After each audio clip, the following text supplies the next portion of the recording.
بسم اللہ الرحمن الرحیم۔ بیٹے آج ہم نے مسلم کانسیپٹ آف نارملٹی میں پہلا نظریہ کرنا ہے ابو حامد محمد الغزالی کا۔ الغزالی کا جو نام ہے وہ کسی تعارف کا محتاج نہیں ہے، بہت ساری جگہوں پہ آپ امام غزالی کے بارے میں پڑھ چکے ہیں، لیکن آج ہم یہاں اسپیشلی ابو حامد الغزالی کا انسانی شخصیت اور ذہنی صحت کا جو نظریہ ہے اس کو ہم ڈسکس کریں گے۔ تھوڑا سا ان کے بارے میں جان لیتے ہیں کہ یہ کون تھے اور کہاں پیدا ہوئے اور کس وجہ سے ان کی زیادہ شہرت ہوئی۔ تو مشہور مسلم مفکر ابو حامد الغزالی جو ہیں، ابو حامد محمد الغزالی خراسان کے قصبہ طوس میں پیدا ہوئے،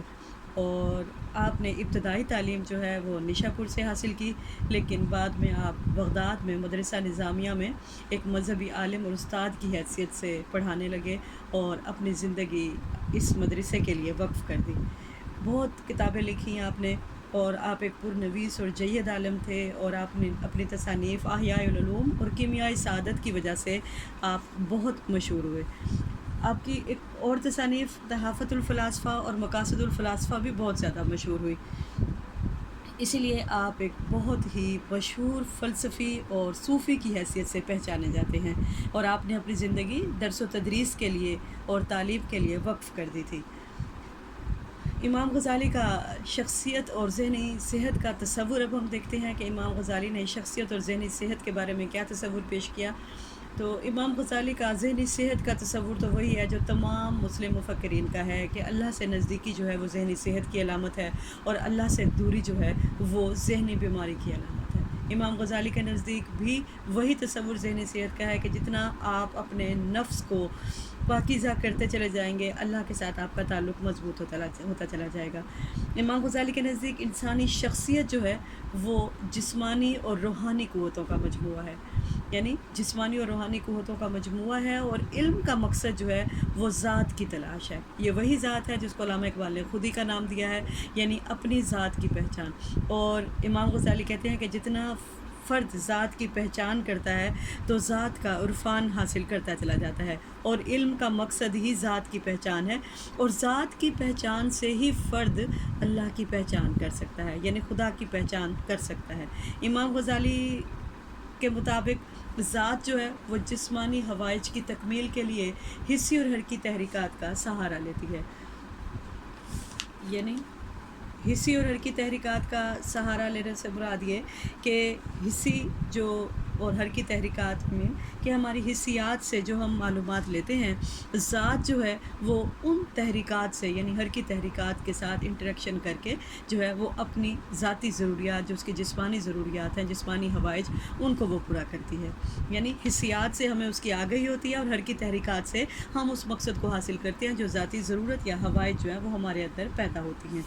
تو امام غزالی کا جو نظریہ ادراک ہے، امام غزالی کے نزدیک انسانوں میں ادراک کی اہلیت جو ہے وہ اندرونی اور بیرونی حسیات پر مشتمل ہوتی ہے، جو کہ انسانوں میں بہت اعلیٰ درجے کی ہے۔ اندرونی حسیات تفکر، تخیل اور حافظے پر مشتمل ہے، یعنی تفکر سے مراد غور و فکر کرنا،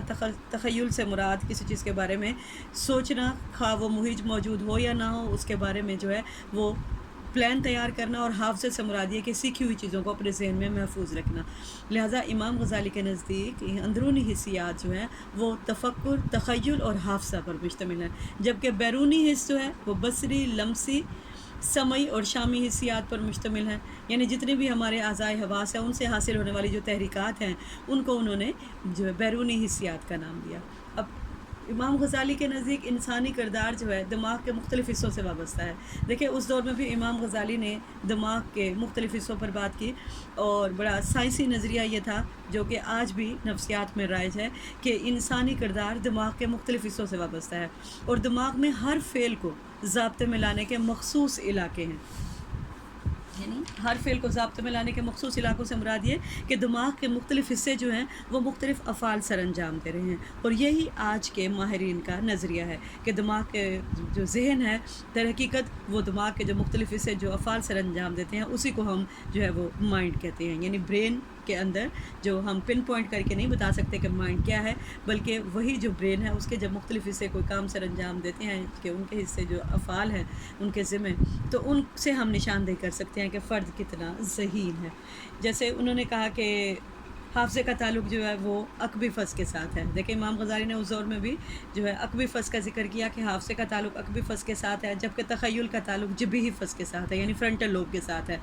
یہ پہلے نروس سسٹم میں بھی میں آپ کو بتا چکی ہوں کہ ارادی اعمال کا تعلق یا ارادی افعال کا تعلق جو ہمارے فرنٹل لوب کے ساتھ ہے. اور ان کے کہنا یہ ہے کہ ہمارا دماغ جو ہے، ہمارا ذہن دماغ کا تفاعل ہے،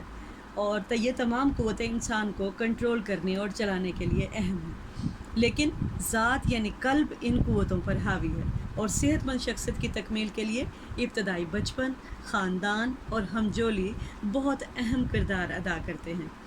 تو امام غزالی کے نزدیک جو ہے وہ مجرمانہ کردار جو ہے وہ والدین اور معاشرے کی غلط تربیت کا نتیجہ ہوتے ہیں، اور ہر فرد کے اندر مثبت اور منفی قوتیں پائی جاتی ہیں. یعنی والدین اور معاشرہ جو ہے اگر وہ غلط تربیت کرتے ہیں تو فرد کے اندر مجرمانہ کردار جو ہے وہ جنم لے سکتا ہے. اور ہر فرد کے اندر، امام غزالی کے نزدیک ہر فرد کے اندر مثبت اور منفی قوتیں موجود ہوتی ہیں. مثبت قوتیں فرد کو صحت کی جانب، جبکہ منفی قوتیں جو ہیں وہ ذہنی بیماری کی جانب لے جاتی ہیں. تو ذہنی صحت خدا سے نزدیکی اور ذہنی بیماری خدا سے دوری ہے.